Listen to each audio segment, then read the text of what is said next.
Y entonces la maestra del liceo me dice, pues yo tengo la agenda llena, te voy a pasar algunas personas, porque estás en el mismo lugar. Sí. Y también en la universidad donde yo estudié, pues parte de nuestra formación era que obligatoriamente a partir del quinto semestre buscáramos asistir a un proceso de terapia, ¿no? Ella me dice, yo les voy a pasar tu contacto a mis alumnos y a mis alumnas, y si ellos y ellas eligen ir contigo, pues qué bien, ¿no? Y así fue como inicié, con una chica que llega al espacio de la consulta, y a partir de ahí la misma recomendación de boca en boca y el apoyo de la maestra pues me permitieron ir generando pues mucha estabilidad, vaya, al respecto de la consulta, ¿no? Me empieza a ir bien, me empieza a ir muy bien. Yo tenía 2 trabajos, por las mañanas trabajaba en hotel, por las tardes iba al consultorio. Y cuando yo empiezo a descubrir que la clínica es noble y que de la clínica uno puede vivir y que en la clínica uno le puede ir bien, pues entonces yo me doy cuenta que es lo que quiero hacer para el resto de mi vida, ¿sí? Para ese entonces yo conocía la terapia narrativa, ¿no? Me puse a estudiar, estudiaba y aplicaba, estudiaba y aplicaba. Entonces, muchas de las personas con las que yo trabajo en el consultorio son estudiantes de psicología o personas que ya son egresados y egresadas de la licenciatura en psicología.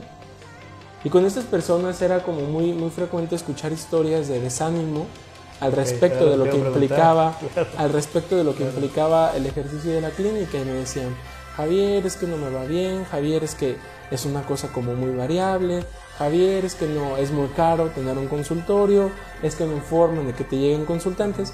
Prepararme es muy caro. Así es. A mí me resultaba, Emanuel, tan injusto escuchar eso, ¿sí? Me resultaba injusto, indignante, ¿sí? El efecto que esas historias tenían sobre las personas que hemos elegido estudiar psicología. Entonces yo digo, no, esto no está bien. No. Historias de desencanto. Así es, historias como de lo típico, ¿no? Te vas a morir de hambre, es muy difícil, métete a trabajar en algún área de recursos humanos que no tiene nada que ver con psicología, porque nos ponen a reclutar y a seleccionar, eso le podrían hacer otros perfiles, porque ni siquiera permiten hacer psicología laboral verdaderamente, ¿no? Cuando yo escucho todas esas historias digo, bueno, pues yo quiero hacer algo, no me quiero quedar como así. A mí ya me iba bien. Y entonces, algo que yo siempre he dicho y que tiene que ver con mi propia identidad es que lo que yo sé no es mío. ¿Por qué lo que yo sé no es mío? Porque de alguien lo aprendí. Entonces, para mí siempre ha sido importante compartir lo que sé, Yo empiezo a identificar personas con las cuales yo podría empatar. Entonces les empiezo a hablar de una idea, ¿no? De un proyecto en el 2018, ¿sí? Por ahí de septiembre, octubre de 2018 empieza como en mí a surgir esta idea de fundar algo, ¿no? De contar con un espacio, de contar con una identidad, de contar con algo que nos orientara, ¿no? Porque también yo tenía como muy claro que era algo que no quería hacer yo solo, ¿sí? Sino que yo tenía como la intención de hacerlo en comunidad, como en el círculo sistémico. Ya habías tenido esa experiencia. Así es, yo ya había tenido una experiencia de colaboración comunitaria.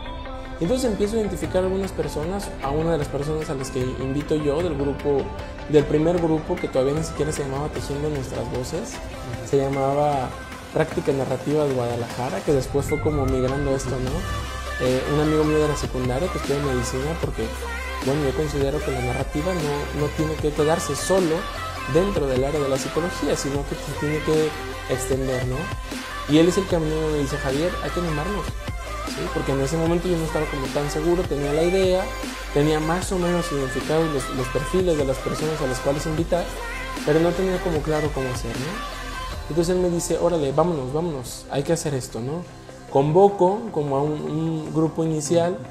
De ese grupo inicial éramos como 9 personas, en el equipo no quedan más que 2. ¿Del grupo inicial? Sí, del grupo inicial, mi amiga Aide de Sanabria y yo, ¿no? Entonces empezamos como a orquestar esto, ¿no? Ya cuando yo veo que las personas responden, que van a las juntas, empezamos a plantear el proyecto, pues digo, no, Prácticas Narrativas Guadalajara como que no me agrada. Y luego Núcleo de Narrativa Guadalajara no, tampoco. Instituto de Práctica Narrativa no me gustaba. Total que yo estaba como pensando en un nombre, ¿no? Okay. Me acuerdo que un día estaba en la noche, no podía dormir, no podía dormir, estaba piensa y piensa y piensa al respecto de esto. Y de repente se me ocurre el verbo tejer, ¿no? Yo toda la vida he visto a mi abuela tejer, toda la vida he visto a mi abuela tejer, a la mamá de mi mamá. Y a mí tejer me resultaba como una actividad verdaderamente interesante, porque yo decía, es que mi abuela no está viendo nada, ¿cómo es que está tejiendo y cómo es que se le ocurre hacer esas cosas? Claro. Y entonces a partir de esa idea surge el nombre de Tejiendo Nuestras Voces. ¿Por qué? Porque el tejer es una actividad creativa, es una actividad creadora, además, pero también es una actividad comunitaria, porque yo recuerdo que mi abuela se salía afuera de su casa, yo soy de un pueblo que se llama Juanacatlán, se salía a la banqueta de su casa, sacaba su silla con sus amigas, se ponían a tejer ahí en las tardes, ¿no? En la que los chiquillos andaban ahí jugando en las calles. Entonces se platican historias. Así es, tejer es algo que se hace en comunidad, ¿no? Nuestras, porque bueno, parte importante también de lo que motiva este proyecto tiene que ver con la identidad de esta ciudad. ¿Sí? La terapia narrativa, bueno, surgió en Australia y en Nueva Zelanda, pero pues yo no soy ni australiano ni neozelandés. Yo soy juanacatlense, tapatío por adopción, y parte importante es como que las voces de esta ciudad, ¿sí? Las voces de esta ciudad puedan proponer y generar algo al respecto de la narrativa. Y luego está la parte de las voces, porque hay algo que yo creo que la voz no sale de la boca, yo creo que la voz sale del corazón, ¿sí? Y la voz es el hilo con el cual podemos tejer junto con otras personas nuevos relatos, nuevas realidades, nuevas formas de ver lo que ocurre en la vida de las personas. Por eso nos llamamos Tejiendo Nuestras Voces.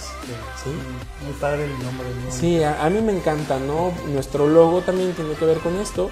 Hay un grafo náhuatl que a mí me gusta mucho, que es, yo me acuerdo desde los libros de la primaria, en los códices, está dibujada una persona.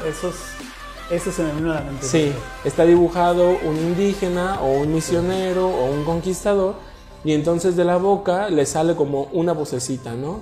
Desde que yo era niño yo veía esos dibujos en los libros de historia y a mí me gustaba, ¿no? Porque decía, oye, qué interesante, a mí no se me hubiera ocurrido dibujar la voz de esa forma, ¿no?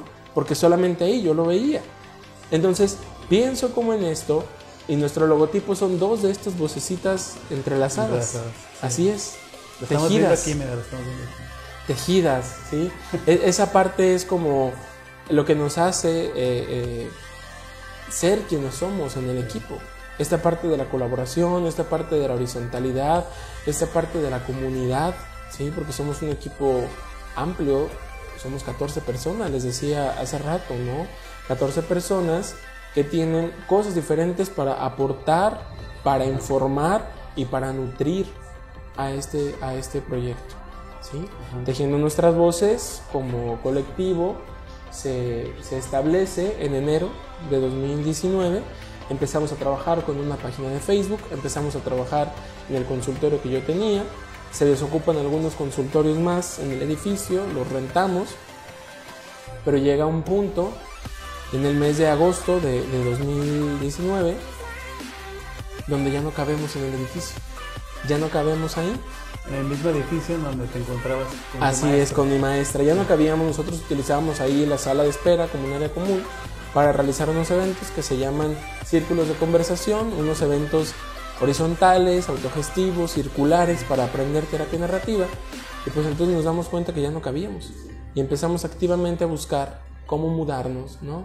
Y conseguimos una casa, la casa de Tejiendo Nuestras Voces, donde en este momento nuestro proyecto ya está instalado, echando raíces, operando y ofreciéndole a la comunidad tapatía servicios que yo decía hace un rato tienen que ver con la clínica, con el contexto educativo y con los ámbitos comunitarios. Okay.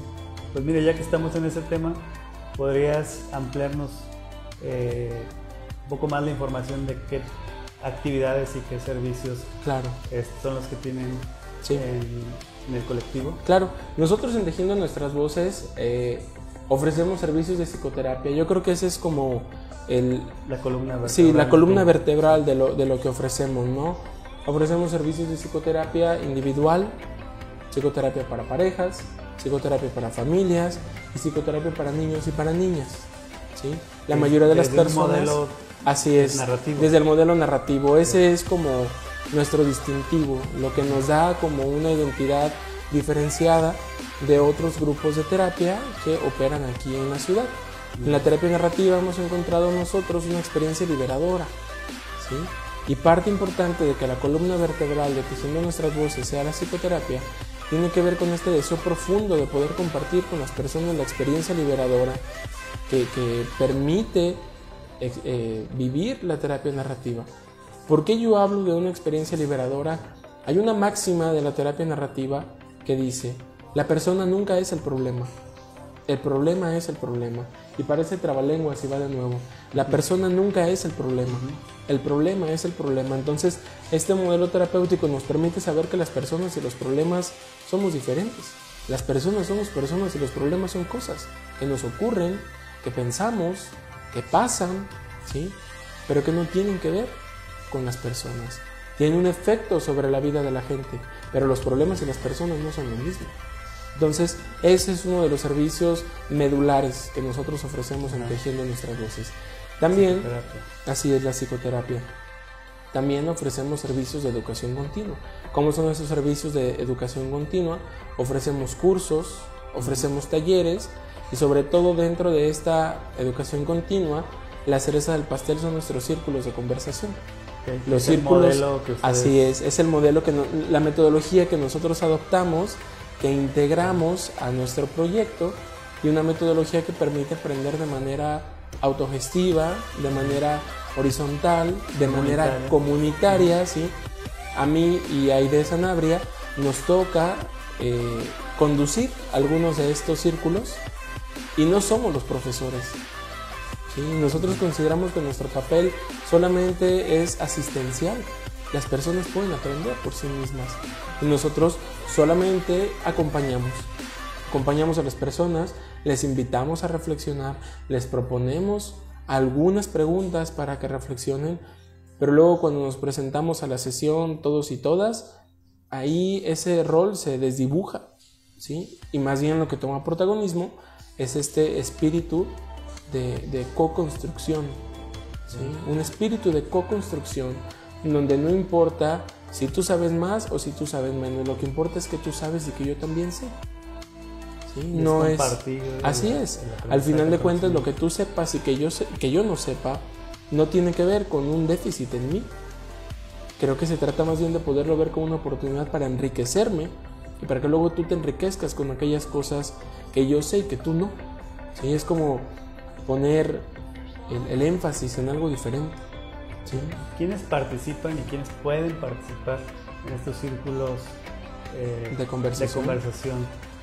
¿Está dirigido a profesionales solamente o también puede accesar a otro sector de la población? Los círculos de conversación son abiertos a la población en general, porque también la narrativa, al tratar de la vida, y todas las personas tenemos vida, ¿sí?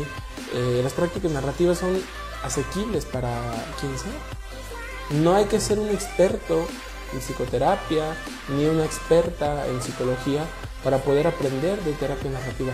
Creo que esto tiene mucho que ver también con el espíritu que imprimió Michael White y que le imprime David Epstein a las prácticas narrativas, ¿no?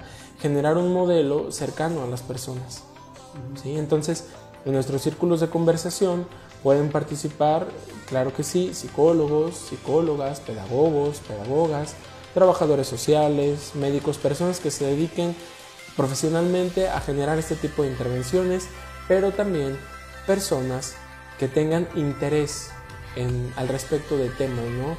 Por ejemplo, en el mes de octubre estaremos inaugurando un nuevo círculo de conversación que tiene que ver con el manejo del duelo, de las pérdidas, ¿sí? Y de la muerte desde los postulados de la terapia narrativa.